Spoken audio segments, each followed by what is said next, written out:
G! Darsono menjawab spontan, nyaris saja kakinya berbelok mundur. Namun sebelum niat itu sempat terjadi, pundaknya ditepuk keras oleh salah satu pria berseragam.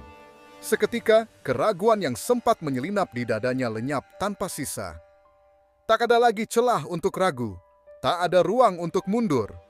Darsono memantapkan langkahnya, digiring lurus menuju sosok yang disebut Sinuhun oleh keempat pria itu. "Ojo wani-wani noleh," bentak salah satunya, suaranya dingin dan mutlak.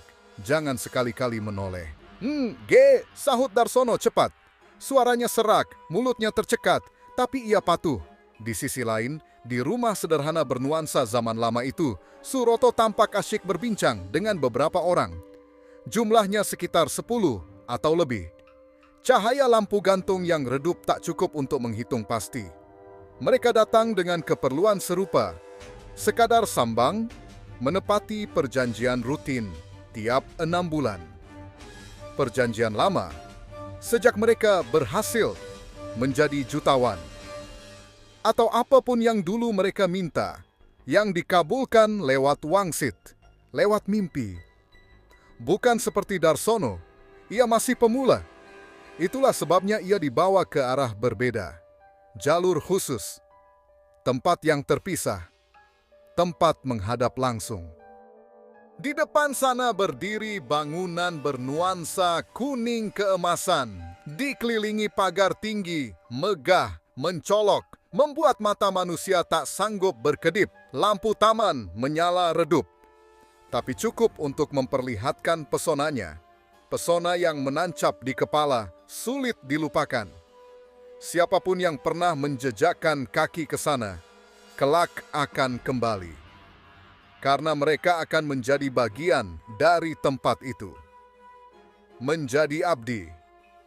Termasuk Darsono. Ia terpaku. Dadanya berdesir.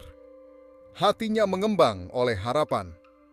Lantai marmer berlapis kaca dan emas itu memanggilnya. Suroto sempat melirik ke arah Darsono sebelum sahabatnya itu benar-benar menjauh. Ditelan, langkah 4 pria bertubuh tegap. Pria-pria yang dulu juga menyambutnya. Tak lama kemudian, seorang pria tua yang tadi duduk bersama Suroto tampak mengisut.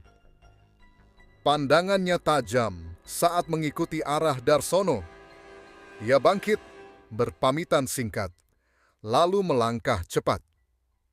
Seolah waktu sedang dikejarnya. Setelah melewati gapura raksasa, 2 pria di belakang Darsono berhenti. Mereka memberi hormat pada pria tua itu. 2 lainnya tetap mencengkeram lengan Darsono, kuat tanpa kompromi. Darsono tak berani menoleh. Ia hanya tahu sosok itu kini ada di belakangnya.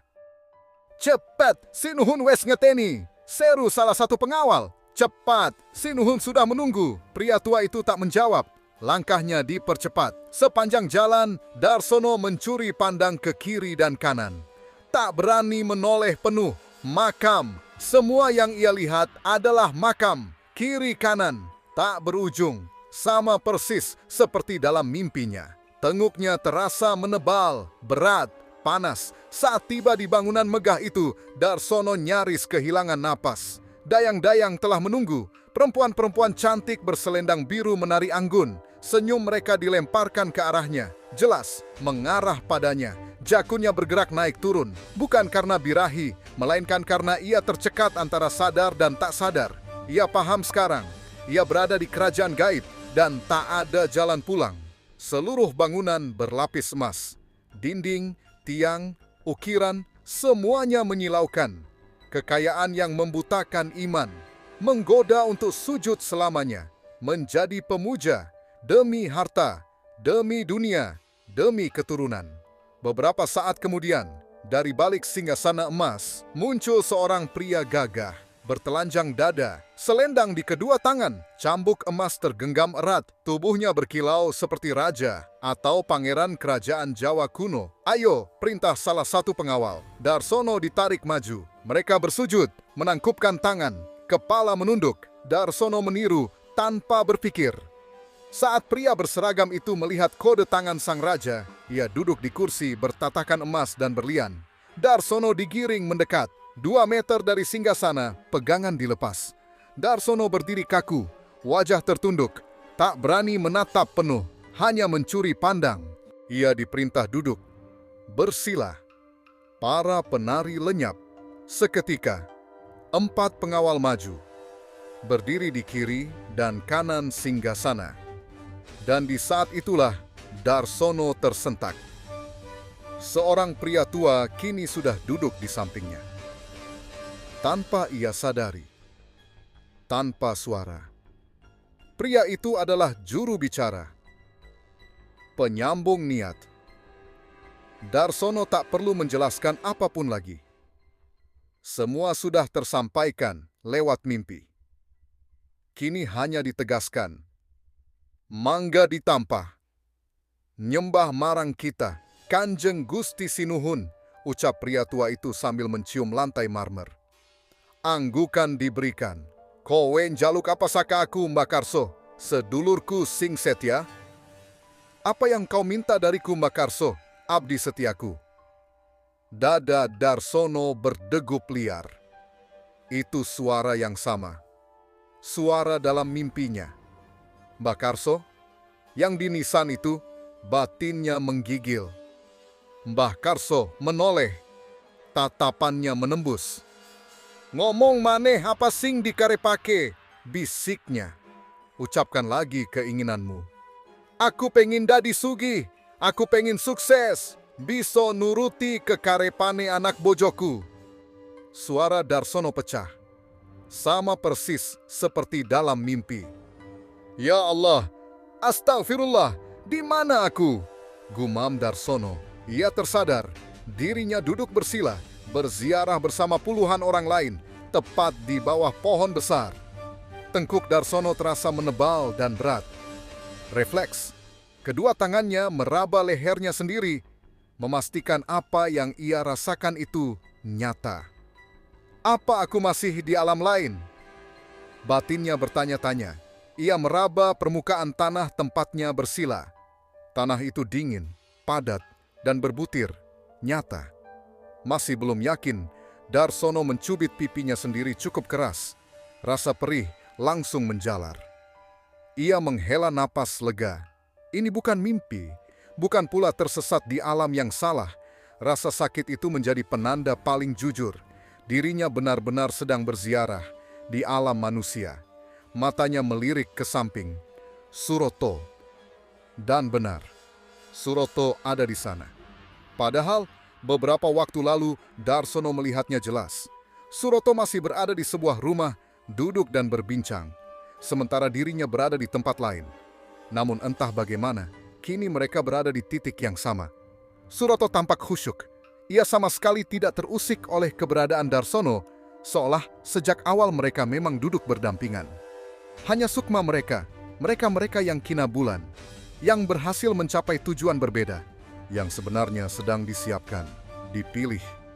Untuk kelak diajak menuju kerajaan gaib di bawah kekuasaan seorang pria yang oleh para abdinya dipanggil Gusti Kanjeng Sinuhun. Suroto melafalkan wirid sama seperti para peziarah lainnya. Bunga yang tadi ia bawa kini terletak rapi di depannya. Kepalanya bergoyang perlahan ke kiri dan kanan, larut dalam doa yang ia haturkan. Doa untuk para saudara yang telah lebih dulu mendahului. Mereka semua berkumpul di bawah sebuah pohon raksasa. Usianya jelas ratusan tahun. Akar-akarnya mencuat ke permukaan tanah, menjalar liar seperti urat nadi tua. Beberapa dahan kering berserakan di sekelilingnya. Cahaya bohlam di sana redup, hanya temaram. Tak cukup terang, tapi cukup untuk membedakan wajah dan bayangan. Jumlah orang yang mengelilingi tempat itu tak terhitung. Darsono tetap bersila. Ia tak berani bergerak, apalagi mengganggu kekhusyukan Suroto. Di tengah kebingungan yang belum sepenuhnya reda, pikirannya melayang pada ucapan Gusti Kanjeng Sinuhun kepadanya. Perjanjian itu ia simpan rapat-rapat. Tak pada siapapun, bahkan pada penunjuk jalan sekalipun, hingga kurang lebih 3 jam berlalu.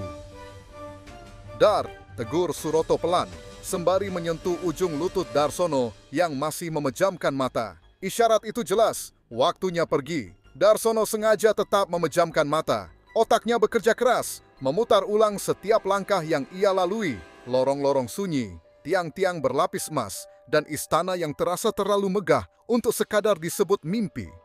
Ia tersentak, lalu membuka mata. Asap dupa dan kemenyan mengepul tebal dari hadapan tiap peziarah. Bau menyengat itu membuat kepalanya pening. Darsono menarik napas panjang, lalu mengangguk. Ia paham, tak perlu bertanya. Suroto mulai berjalan mundur, menjauh dari pohon besar itu. Gerakannya pelan dan penuh hormat, seperti seseorang yang sedang mundur dari hadapan raja. Darsono mengikuti, melangkah mundur dengan kedua tangan sedikit terangkat, menjaga keseimbangan. Setelah sekitar 1 meter, melewati batas sakral, barulah Suroto berbalik badan dan berdiri tegak. Darsono melakukan hal yang sama. Dalam perjalanan menuju mobil, mata Darsono terus memindai sekeliling. Arah masuk mereka tadi jelas berbeda. Bukan lewat gerbang ini. Rasa heran hampir saja keluar lewat mulutnya, tapi ia menahannya. Suroto peka. Ia langsung memberi kode. Mas, opo, hush! Langkah Darsono sempat terkunci. Seketika, lengannya ditarik Suroto. Cepat! Desaknya. Iyo! Jawab Darsono singkat. Ia tak ingin membuat kawannya semakin waspada. Mereka kembali berjalan. Saat Darsono menoleh ke arah tempat yang tadi mereka lewati, yang tampak hanyalah hamparan pekuburan. Kuburan umum, nyata, bisa dilihat kapan saja, bahkan di siang bolong, tempat peristirahatan manusia sungguhan, dan masih digunakan sampai sekarang. Alhamdulillah, akhirnya sampai, ucap Suroto ketika mobilnya terlihat. Darsono ikut mengucap syukur. Tahap demi tahap telah ia lewati. Namun, setibanya di dekat mobil, Darsono kembali terkejut. Ia yakin betul tadi mobil itu diparkir di semak-semak dekat 2 gerbang. Tapi kenyataannya sekarang berbeda. Mobil Suroto terparkir rapi di tepi jalan, sejajar dengan deretan mobil peziarah lainnya. Sementara 2 gerbang yang ia lihat sebelumnya lenyap. Yang ada hanya hamparan pohon. Bulu kuduk Darsono langsung meremang. Tanpa pikir panjang, ia buru-buru masuk ke mobil. Suroto sudah lebih dulu duduk di balik kemudi dan membunyikan klakson. Tit, tit, tit, jlep! Pintu mobil ditutup Darsono dengan keras. Suroto menoleh, heran. Wajah Darsono pucat, ketakutan jelas terpampang. Tapi tak ada waktu membahasnya. Mesin dinyalakan. Mobil melaju meninggalkan tempat itu. Masih banyak peziarah yang bertahan, biasanya sampai subuh. Perjalanan mereka jauh, beda kota, dan tak boleh menginap. Bukan larangan mutlak, tapi lebih baik begitu. Demi berjaga-jaga, banyak orang gagal karena melanggar pamali. Harapannya tak terkabul, tak jadi kaya seperti yang diinginkan. Hal itu juga berlaku bagi Darsono. Suroto hanya tinggal menindaklanjuti apa yang sudah ia dapatkan agar tetap menjadi miliknya. Ia merasa bertanggung jawab atas keberhasilan kawannya. Selama masih di wilayah ziarah, Darsono tak berani bicara apapun, bahkan soal masa depannya sendiri. Padahal sejak tadi pikirannya kacau. Usaha apa yang harus ia jalani? Mustahil jika hanya mengandalkan gaji honorer. Tetangga pasti curiga, orang dengan penghasilan pas-pasan, bahkan tak cukup untuk makan sebulan, tiba-tiba hidup berkecukupan. Logikanya tak masuk. Begitu mobil memasuki jalanan kota, barulah Darsono membuka suara, sekadar mengusir kantuk. Mas, nanti aku usaha opoyo. Suroto menepuk pundaknya sambil tetap fokus menyetir. Ia terkekeh, membaca kecemasan di wajah polos Darsono. Ia tahu kawannya itu bingung, terutama membayangkan bagaimana menjelaskan semua ini pada Mariyati. Yo, apa saja, yang penting dagang. Cepat hasilnya, dan gak bikin gibah, jawabnya santai. Darsono menghela napas berat. Kepalanya dijatuhkan ke sandaran jok dengan kasar. Ia mengusap wajah, lalu menatap ke samping. Dagang ya dagang, Mas. Tapi modalnya dari mana? Plak! Suroto menepuk pundaknya lagi. Keluhan itu persis, seperti yang ia alami dulu. Utang menumpuk, usaha bangkrut, tabungan nihil. Bahkan hidup Darsono sebenarnya masih jauh lebih mending. Uang di bank banyak loh. Bingung, omel Suroto sambil menyeringai. Darsono mengernyit. Maksudnya, utang bank? Ia paling takut soal itu. Seumur hidup, ia dan Mariyati menghindari utang. Tak sanggup membayar cicilan bulanan. Lah iya, masa utang aku? Jawab Suroto. Kamu punya sertifikat, tinggal ajukan pinjaman. Itu buat modal awal, nanti juga jalan sendiri. Nggak lama kok. Nada itu campuran ejekan dan keyakinan. Ia sendiri bukti hidup janji Gusti Kanjeng Sinuhun. Darsono terdiam. Ia tak punya banyak harta. Sempat terlintas ingin meminta bantuan Suroto, tapi kode itu sudah jelas, jangan. Sawah peninggalan orang tuanya tak bersurat, tak bisa dijadikan jaminan. Oh iya, sertifikat rumah saja, gumamnya. Aku butuh uang besar buat mulai usaha, seperti kata Mbah Karso. Semangat tiba-tiba menyala. Begitu mobil memasuki batas desa, Darsono sudah tak sabar menceritakan semuanya pada Mariyati. Tentang usaha, tentang rencana, dan tentang sertifikat rumah yang akan ia gadaikan. Perjalanan yang panjang dan melelahkan akhirnya membawa Darsono kembali ke desanya. Stop! Stop! Pinta Darsono mendadak sambil meraih tas ranselnya. Namun tangannya belum sempat menyentuh apapun. Kenapa? Suroto terkejut dan spontan menginjak rem sekuat tenaga. Mobil nyaris membuat Darsono terjengkang ke depan. Astagfirullah, Mas kowe lo, protes Darsono sambil mengusap jidatnya. Nyaris saja ia celaka sebelum benar-benar jadi orang kaya. Lahawong kowe yang ngagetin, balas Suroto kesal. Ia bahkan tak sadar, injakan rem mendadak itu membuat ban belakang sempat terangkat. Sedikit saja melenceng, celaka sudah. Semua gara-gara Darsono yang bertindak tiba-tiba. Suroto menggerutu pelan, lalu menghentikan mobil di bahu jalan. Jaraknya sudah terlewat cukup jauh dari titik yang dimaksud Darsono tadi. Mundur, mundur, pinta Darsono sambil menoleh dan menepuk lengan kawannya, tanpa rasa bersalah sedikit pun. Senyum manis malah tersungging di wajahnya. Ini orang kenapa sih? Gumam Suroto heran, tapi tetap menuruti. Mobil pun mundur perlahan. Stop! Begitu mobil berhenti, Darsono langsung membuka pintu setelah lebih dulu mengambil tas ranselnya dari jok belakang. Ia turun, mengucapkan terima kasih, lalu menutup pintu kembali. Matur nuwun, Mas. Ingat, jangan bocorin ke istriku. Sebelum melaju lagi, Suroto menurunkan kaca dan hanya memberi kode tangan. Tanda paham dan janji akan menjaga rahasia itu. Suroto memang menyimpan rapat rahasia mereka berdua. Ia sendiri pergi berziarah tanpa sepengetahuan istrinya. Itulah sebabnya ia bersyukur memilih petilasan Tembung Boyo, tempat yang tak menuntut restu pasangan. Diam-diam pun bisa kina bulan, asal niat lurus dan tekad sungguh-sungguh. Darsono menghentikan mobil mendadak bukan tanpa alasan. Ia berangkat dari rumah naik motor. Mustahil motor itu dibiarkan entah di mana. Jika ketahuan, kecurigaan sang istri tak terelakkan. Ia tak mau masalah berbelit. Begitu mobil Suroto menghilang dari pandangan, Darsono langsung masuk ke warung tempat ia menitipkan motor. Setelah berpamitan singkat pada pemilik warung, ia pulang dengan hati ringan. Bayangan menjadi orang sukses dan kaya terus menari-nari di kepalanya. Selama perjalanan pulang dengan motor, otaknya bekerja keras. Ia mulai menyusun langkah. Bagaimana caranya uang itu nanti benar-benar mengalir? "Bagas, itu Bapak datang!" Seru Mariati begitu motor berhenti di teras. Anak mereka langsung berlari menyambut. "Bapak, dari mana? Kok nggak pulang semalam?"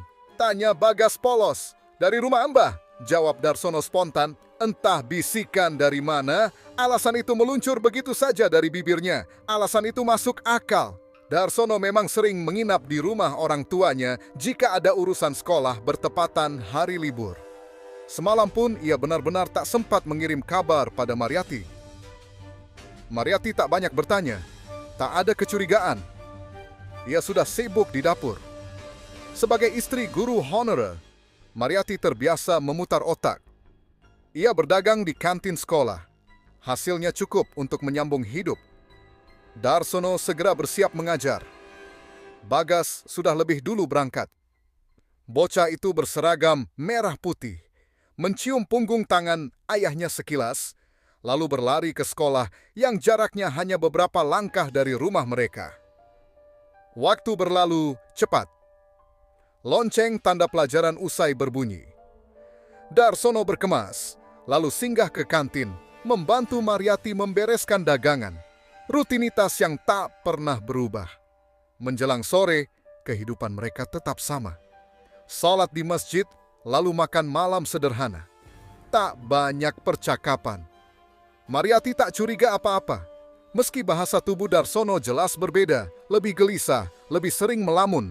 Malam makin larut, mata Darsono sulit terpejam. Pesan Mbah Karso terus terngiang. Segera berdagang, jika ingin sukses cepat. "Mar!" Darsono menggantung ucapannya. Mariati menoleh, lalu mengusap pundaknya. "Ada apa?" tanyanya sambil menyandarkan kepala di bahu sang suami. Darsono menarik napas panjang, lalu menggeser bahu, membuat Mariati menjauh. "Aku mau minta izin," ucapnya pelan dan hati-hati. "Izin? Izin apa, Mas?" Mariati mengangkat bahu. Darsono menjelaskan semuanya. Panjang, terbuka, demi masa depan bersama. Mariati mendengarkan tanpa memotong. Di luar dugaan, Mariati tak menolak. Ia hanya menekankan satu hal, cicilan bank harus sanggup dibayar. Namun matanya membelalak saat Darsono menyebut angka. 150 juta, ucap Darsono mantap. Untuk membuka usaha kelontong dan membangun toko sederhana di depan rumah. Syarat yang harus dipenuhi setelah ziarah. Takdir seolah membuka jalan.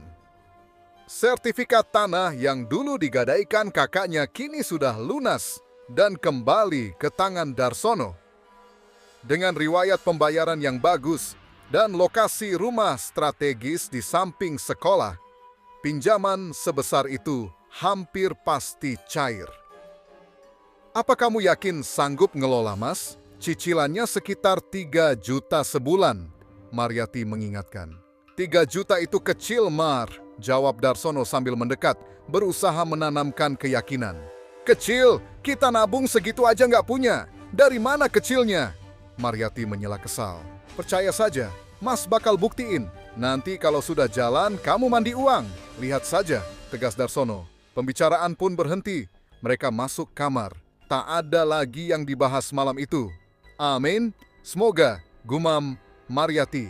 Keesokan harinya, usai absen di sekolah, Darsono izin keluar. Ia menuju bank swasta bersama Mariati, membawa semua berkas yang diperlukan. Antrean panjang akhirnya terlewati. Pengajuan selesai, tinggal survei mantri sebelum dana dicairkan.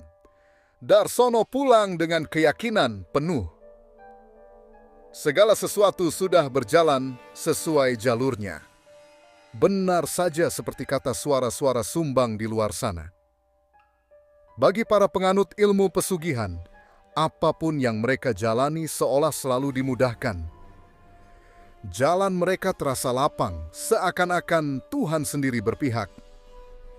Begitu pula yang dialami Darsono. Semua rencananya berjalan mulus. Tak ada hambatan berarti, seperti melaju di jalan tol, lancar, cepat, tanpa kendala. Bahkan pencairan pinjaman banknya jauh lebih cepat dibanding nasabah lain. Dengan modal 150 juta rupiah, Setelah dipotong biaya administrasi, Darsono langsung menjalankan perintah Mbah Karso. Ia membuka toko kelontong di depan rumah. Tapi sebelum itu, bangunan toko harus didirikan lebih dulu. Ukurannya tak besar. Darsono menghitung semuanya dengan teliti. Sebagai guru matematika, ia sudah memperinci setiap rupiah. Bangunan toko, etalase, rak, isi dagangan, hingga perlengkapan kecil penunjang usaha. Semua harus cukup, tidak boleh meleset. Ia tetap menjalani profesinya sebagai guru honorer. Seperti pesan Mbah Karso, Darsono harus terlihat sibuk, bekerja keras. Dengan begitu, jika kelak ia menjadi kaya raya, orang-orang akan menganggapnya wajar, hasil dari keuletan, bukan sesuatu yang patut dicurigai. Hari-hari awal usaha memang belum langsung meledak, namun tanda-tanda keberhasilan mulai tampak jelas. Belum genap sebulan sejak ziarah itu, Darsono dinyatakan lolos menjadi PNS. Padahal saat berangkat ziarah dulu, ia sudah mengikuti tes CPNS bersama ratusan guru lain. Kesempatannya kecil. Ia bahkan tak berharap apa-apa. Berkali-kali gagal membuatnya pasrah. Namun kali ini, namanya tercantum jelas di pengumuman. Benar kata Suroto, setelah ziarah, apapun terasa lebih mudah. Saat membaca namanya, Darsono tersenyum lebar. Ada rasa geli sekaligus tak percaya. Ia teringat pertemuannya dengan Mbah Karso. Ucapan spontan tentang keinginannya menjadi PNS kini menjadi nyata. Baru satu kali ziarah, hasilnya sudah terasa. Tinggal menunggu permintaan-permintaan lain menyusul. Hari demi hari berlalu, gaji tetap sebagai PNS ditambah pemasukan toko yang kian ramai, membuat hidup Darsono berubah drastis. Meski begitu, Mariyati tetap berjualan di kantin sekolah. Darsono tak melarang, mereka saling menopang. 6 bulan berlalu. Seperti Suroto, Darsono tahu, waktunya kembali. Kali ini, ia wajib membawa istrinya. Pikiran itu membuat dadanya berdebar sejak beberapa hari terakhir. Ia memutar otak, mencari cara agar Mariyati mau ikut tanpa curiga. "Mas, bantu tarik pintunya!" teriak Mariyati dari toko. Darsono tersentak. Ia terjaga dari lamunannya. Sejak tadi ia duduk di teras, ditemani kopi dan rokok yang sudah tak terhitung puntungnya. "Mas, cepat! Sudah jam tutup, aku capek!" Suara Mariyati terdengar kesal. Iya!" Darsono buru-buru berdiri dan menghampiri toko.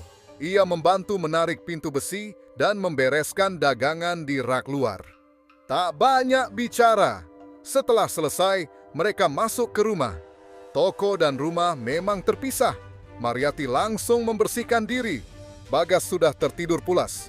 Darsono duduk di depan televisi tanpa benar-benar menonton. "Mar," panggilnya. Mariyati berhenti di ambang pintu kamar. "Opo, Mas? Sini, aku mau ngomong." Mariyati mendekat dan menjatuhkan diri di sofa. Wajah Darsono terlihat tegang, cemas. "Ngomong apa?" tanyanya. Darsono membuang napas panjang. Ia menoleh sebentar, lalu menatap wajah istrinya lurus-lurus. "2 hari lagi Jumat Pon. Aku mau ngajak kamu ke rumah juru kunci." "Astagfirullah, juru kunci opo?" Mariyati terkejut. Darsono tergagap sejenak. "Mar, dulu aku ikut Kang Suroto ziarah. Cuma ziarah, bukan yang aneh-aneh. Aku janji, kunjungan kedua aku ajak kamu." Mariyati langsung nyerocos. Panjang, emosional. "Kita itu sudah cukup. Kamu PNS, aku jualan. Utang bank sudah lunas. Anak cuma 1. Jangan cari-cari perkara. Ziarah zirah segala." Darsono menarik napas dalam-dalam. Benar, utang 150 juta itu sudah lunas 5 bulan lalu, hanya dari hasil toko. Namun ketika Mariyati hendak pergi, Darsono mencengkeram lengannya kuat-kuat. Terlalu kuat, Mariyati terpaksa duduk kembali. "Jadi istri itu kudu manut suami?" ucap Darsono tegas. "Aku nggak macem-macem, cuma ziarah. Makanya aku ajak kamu." Nada suaranya dingin, berwibawa. Kali ini Darsono berdiri sebagai kepala keluarga. Mariyati terdiam, menimbang, lalu mengangguk pelan. "Baiklah, Jumat Pon ya?" "Iya, berdua saja. Jangan bilang siapapun." Bagas juga jangan. Mariati mengangguk lagi. Aku kunci mulut. Rasa kantuk menyerangnya. Tanpa bicara lagi, ia berjalan menuju kamar. Darsono tersenyum tipis. Semua kekhawatirannya selama berhari-hari ternyata tak perlu. Bagus, gumamnya lirih. Ia menoleh ke televisi yang masih menyala tanpa suara. Tiba-tiba Darsono tersentak. Matanya membelalak, tangannya terangkat menunjuk layar. Bah, serunya pelan. Darsono tidak percaya. Pria itu sampai bangkit dari tempat duduknya. Mbah Karso, aku? Gumamnya lirih. Pandangan Darsono tertuju pada televisi baru yang belum lama ia beli. Layarnya besar, jauh berbeda dari televisi lamanya yang hanya 14 inci dan kini tak lagi dipakai. Ia mengusap layar itu berulang kali, seolah ingin memastikan apa yang barusan dilihatnya memang nyata. Namun dalam sekejap, bayangan itu sudah lenyap. Darsono tersentak, refleks menyebut kata Mbah dalam napas yang tertahan. Bagaimana mungkin tidak terkejut? Tadi layar televisi tiba-tiba berubah. Bukan siaran, melainkan menampilkan wajah Mbah Karso dan dirinya sendiri. Mereka tampak berada di bawah pohon besar, tempat Darsono berziarah waktu itu. Posisi mereka persis seperti dalam mimpi yang pernah ia alami. Dan sosok itu jelas dirinya sendiri. Tidak mungkin, batin Darsono. Masih tak percaya, ia kembali mengusap layar televisi, bahkan memeriksa bagian belakangnya, mencari penjelasan apapun yang masuk akal. Tiba-tiba Darsono menoleh. Ada bayangan melintas cepat. Bersamaan dengan itu, tengkuknya terasa berat, menebal, seperti ditekan sesuatu. Aroma melati dan kantil mendadak menguar, memenuhi ruangan. Apa ada? Batinnya terhenti di tengah kalimat. Matanya terangkat, menatap langit-langit rumah yang belum berplafon. Renovasi memang belum dilakukan. Rencananya baru akan dimulai setelah ziarah keduanya nanti. Keratak! Keratak! Keratak! Suara langkah kaki terdengar jelas di atas genteng. Darsono langsung mengisut, menempel ke dinding. Pendengarannya menajam. Suara pijakan itu nyata, berat, perlahan, dan terus bergerak. Ia mendongak, jantungnya berdegup liar saat bayangan sosok raksasa tembus pandang melintas di atas kepalanya. Darsono melihatnya dengan jelas. Kriet! Jendela terbuka sendiri. Tirainya berkibar liar diterpa angin yang entah datang dari mana. Apa ada? Batin Darsono sambil melangkah mendekati jendela. Mbah Karso! Batinnya bergetar. Suaranya tertahan, tak mampu keluar. Darsono berdiri tepat di depan jendela, kedua tangannya mencengkeram teralis. Matanya melotot, mulutnya membulat kaku. Sosok di hadapannya persis seperti yang ia lihat dalam mimpi. Sosok yang membuatnya terbangun, masuk ke dapur, lalu didatangi orang asing berpakaian aneh, seolah sedang mendata sesuatu. Dan malam ini, sosok itu kembali muncul. Seorang pria yang tak asing baginya. Pria yang pernah mengajaknya bertandang ke istana emasnya. Kanjeng Gusti Sinuhun, batin Darsono. Takzim sekaligus takjub. Ada rasa bangga dan takut bercampur jadi satu. Pria gagah itu berselendang sutra, tersampir di pundak dan melingkar di kedua sikunya. Di tangannya tergenggam pecut. Di sekelilingnya berdiri beberapa pria lain menunjuk-nunjuk ke arah rumah Darsono. Tak lama kemudian, semuanya lenyap. Suara langkah di atas genteng pun menghilang. Astagfirullah, Darsono mengusap dadanya. Huf! Ia mundur perlahan, mata masih awas, tubuhnya siaga. Namun kali ini ia tidak berani keluar rumah seperti dulu. Sejak ziarah terakhir, hidupnya terasa berubah, aneh. Akhir-akhir ini Darsono gelisah, mudah ketakutan, terutama saat sendirian. Aroma kantil dan melati kerap muncul tiba-tiba, dan setiap itu terjadi, bulu kuduknya langsung berdiri, seperti sekarang. Ia menarik napas panjang, memutuskan menghentikan semuanya. Darsono melangkah menuju kamar, menyusul istrinya tidur. Besok, Setelah jam mengajar selesai, mereka akan kembali berziarah. "Mar, nanti habis istirahat pertama saja tutup kantinnya," ujar Darsono di sela sarapan. Mereka sudah berpakaian rapi. Darsono mengenakan seragam coklat kebanggaannya. Bagas berseragam merah putih. Mereka duduk di dapur menikmati sarapan sebelum berangkat. "Loh, kok tutup? Emangnya dagangan habis?" "Wong, aku masak seperti biasa, Mas," jawab Mariati. Ia tak setuju. Mana mungkin dagangannya habis secepat itu? Biasanya kantin baru tutup setelah jam sekolah usai. Padahal belakangan dagangannya memang selalu ludes sejak Darsono pulang ziarah. Bahkan nasi sisa tanpa lauk pun tetap dibeli anak-anak. Sambil menyendokkan nasi ke piring Bagas, Mariati melirik suaminya.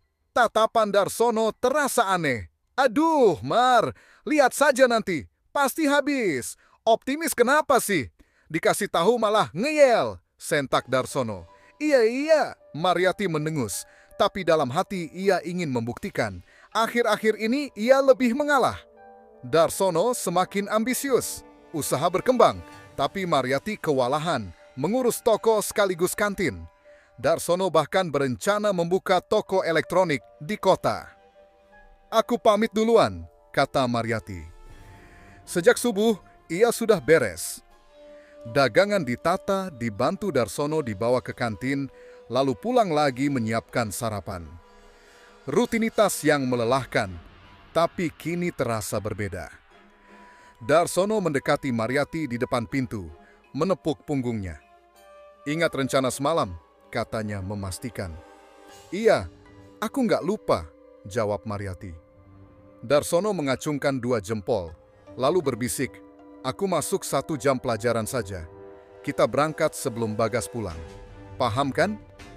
Mariati mengangguk, lalu pergi. "Mas, Dar benar. Ludes," gumam Mariati di kantin. Tanpa menunda, ia pulang dan berkemas.